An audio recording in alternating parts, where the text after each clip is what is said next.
बांग्लादेश में बीएनपी ने धमाकेदार वापसी की है। खालिदा जिया के बेटे तारिक रहमान के नेतृत्व वाली पार्टी ने बहुमत का आंकड़ा पार कर लिया है।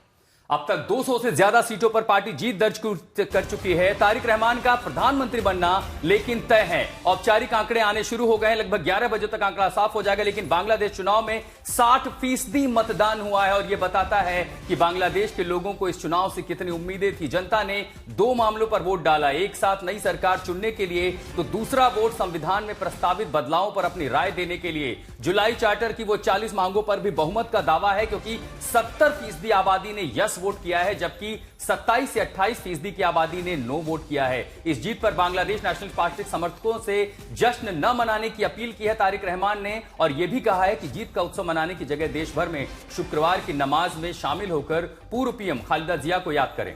तो बीएनपी के संदेश को संयम और राजनीतिक शिष्टाचार के संकेत के तौर पर देखा जा रहा है। पार्टी नेतृत्व ने समर्थकों से शांति बनाए रखने और लोकतांत्रिक प्रक्रिया का सम्मान करने की अपील भी की है। तो बीएनपी प्रमुख तारिक रहमान का पीएम बनना अब तय माना जा रहा है। बड़ी खबर आप तक पहुंचा रहे हैं।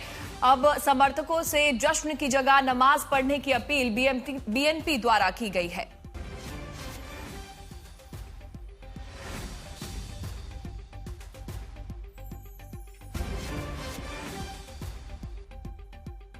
और पूजा, ये जीत इतनी महत्वपूर्ण है बांग्लादेश के लिए क्योंकि 18 महीने की अनिश्चितता थी, और अब जब जीत का जश्न दूसरी तरफ है तो बीएनपी की जीत के बाद जमात के गठबंधन का बड़ा आरोप भी आ रहा है।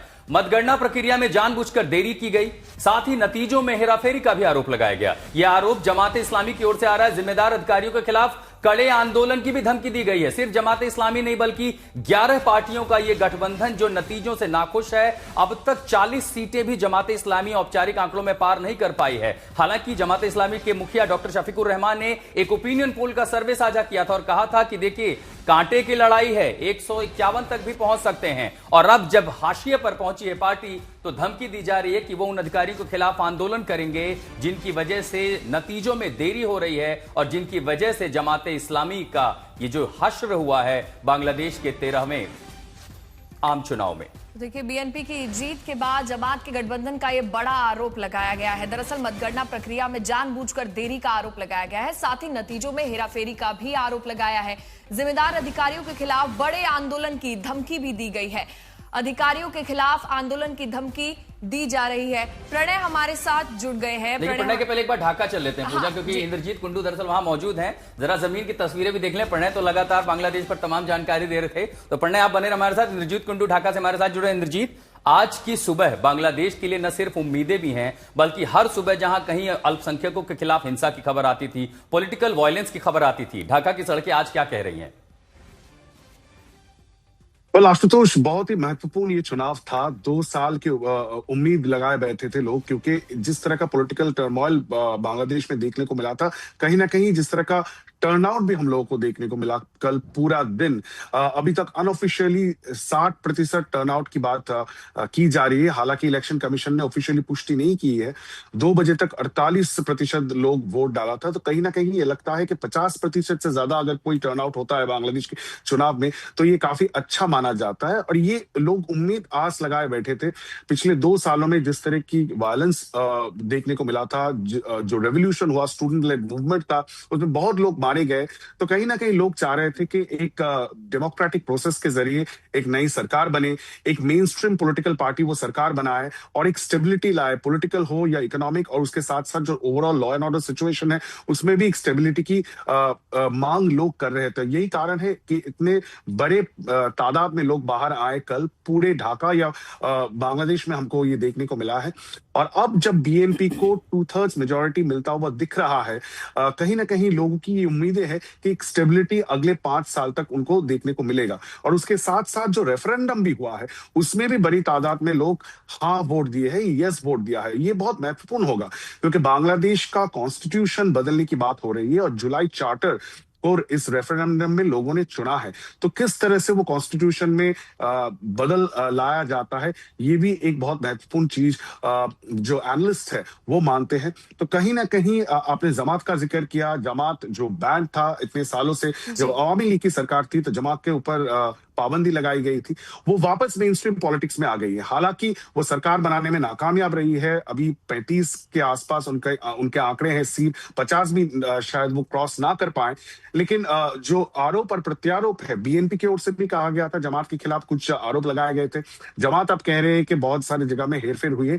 हालांकि ओवरऑल अगर आप देखें तो ये जो चुनाव था ये महत्वपूर्ण था, और in a sense free and fair इंद्रजीत, इलेक्शन लेकिन ज्यादातर लोग जमात उसके और मान रहे सिटीजन हैं। पार्टी के खराब प्रदर्शन की मुख्य वजह क्या समझी जा रही है? क्या लग रहा है? देखिए, जो एनसीपी, जो नई पार्टी है एनसीपी पार्टी, जो स्टूडेंट्स लेड मूवमेंट के जरिए आई थी, इसमें से ज्यादा उम्मीदें किसी को भी नहीं था कि वो बहुत सारे सीट वो जीत पाएंगे। एक नई पार्टी है, नया संगठन तैयार हो रहा है।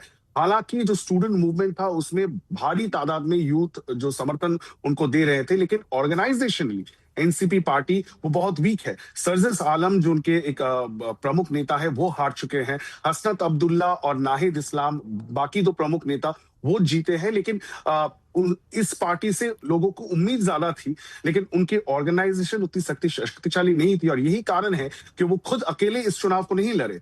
वो जमात के साथ टाई अप में, कोalition में ये चुनाव लड़े, क्योंकि जमात को भी मालूम था कि उनके पास 8 से 10% की वोट बैंक ऑलरेडी है। इससे ज्यादा उनको कभी बांग्लादेश के चुनाव में इससे ज्यादा वोट नहीं मिला था, तो वो अकेले नहीं कर सकते थे। यही कारण है बहुत सारे छोटे दलों को एक साथ लेके कोalition बनाया गया था।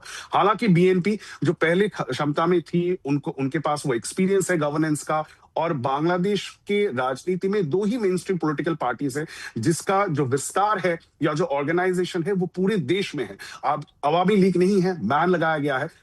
इसके वैक्यूम में सबसे बड़ी पार्टी के हिसाब से बीएनपी को लोग मानते हैं, और वही प्रतिफलन कहीं ना कहीं इस चुनाव के रिजल्ट में भी मतलब ये देख सकते हैं ना इंद्रजीत की, अगर कुल मिला के ये सोचें कि आवामी लीग का वोटर वो भी सामने निकल के आया, युवाओं का वोट, जमात का जो रुख था, खासकर डॉक्टर शफीकुर रहमान का महिलाओं को लेकर के दिया गया बयान, क्या ये सब बैकफायर कर गया? क्योंकि ऐसा तो लग रहा था कि इस्लामिक कट्टरपंथी हावी हो रहे हैं तमाम इलाकों में, और जिस तरह जमात ने काम किया इन 18 महीनों में, वो घर घर जाते थे, पैसे बांटे, जमीनी कैडर पर उन्होंने काम किया, उसके बावजूद भी यह हश्र हुआ। कहीं ना कहीं लार्ज वोट बीएनपी की ओर ट्रांसफर, और युवा महिलाओं का वोट भी लग रहा है बीएनपी के पक्ष में गया। बिल्कुल, और उसके साथ साथ आशुतोष ये भी बहुत महत्वपूर्ण था कि अवामी लीग की लीडरशिप इस वक्त बांग्लादेश में नहीं है। शेख हसीना भारत में है, उनके बाकी जितने भी बड़े तमाम लीडर्स या मिनिस्टर्स हुआ करते वो विश्व के दूसरे देशों में हैं, लेकिन उनके जो समर्थक है वो अभी भी बांग्लादेश में है। कहाँ गया उनका वोट? कहीं ना कहीं 20 से 30% या उससे ज्यादा जो अवामी लीग का वोट बैंक है वो एक डिसाइडिंग फैक्टर इस चुनाव में बनता हुआ दिख रहा है। और जिस तरह का रुझान इस वक्त दिख रहा है उससे ये लगता है कि अवामी लीग के जो समर्थक है उन्होंने भी शायद बीएनपी को चुना, क्योंकि जमात इस्लामी उनके बिल्कुल आइडियोलॉजिकली विपरीत है, और वो उनके लिए एक ऑप्शन या चॉइस नहीं बन पाया। और उसके साथ साथ महिलाओं का वोट काफी बड़ी तादाद में मैंने देखा, हर एक पोलिंग स्टेशन में महिला वोट देने के लिए निकल रही थी। और जमात का जिस तरह का आइडियोलॉजिकल स्टांस है महिलाओं को लेके, जमात के आमिर शफीकुर रहमान ने जिस तरह की बातें की है, उससे कहीं ना कहीं ये लग रहा था कि महिलाएं जमात के खिलाफ वोट करेंगी, और उसका भी जो रिजल्ट में जिस तरह का असर दिखता हुआ वो दिख रहा है। इंद्रजीत, देखिए बांग्लादेश के इस चुनाव में तारिक रहमान की जीत की अगर बात करें तो माइनॉरिटीज के लिए क्या कोई उम्मीद जगी है इस जीत के बाद, जो वहां पर रह रहे हैं? देखिए, बीएनपी का स्टांस इससे पहले भी बीएनपी सरकार में थी, और बीएनपी का स्टांस भारत के पक्ष में उस तरह से उतना स्ट्रॉन्ग स्टांस नहीं था। इनफैक्ट जब बीएनपी सरकार में थी तब भारत विरोधी ऐसे बहुत सारे आंदोलन भी बांग्लादेश में खड़ा हुआ था। लेकिन इस वक्त की राजनीति बांग्लादेश में बिल्कुल बदल चुकी है, और मैं कल तारिक रहमान के जो एडवाइजर है मेहदी अमीन, उनसे ये सवाल मैंने जरूर पूछा था, क्योंकि भारत और बांग्लादेश के बीच में इस वक्त जो आपसी तनाव है उसका सबसे बड़ा कारण है कि शेख हसीना इस वक्त भारत में है, और उनको कन्विक्ट किया गया है। इंटरनेशनल क्राइम्स ट्राइब्यूनल जो बांग्लादेश में कोर्ट बनाया गया था वो कन्विक्टेड है, और यही कारण है कि कहीं ना कहीं वो उस नजरिए से भारत और बांग्लादेश के आपसी रिश्तों को, अपने संबंध को देखा जाता है। लेकिन बीएनपी चाहेगी कि एक नॉर्मलाइजेशन हो रिश्ते में, और यही मैसेज उन्होंने दिया था कि आपसी म्यूचुअल ट्रस्ट और म्यूचुअल रिस्पेक्ट के बेसिस पे भारत और बांग्लादेश के बीच में रिलेशनशिप बने।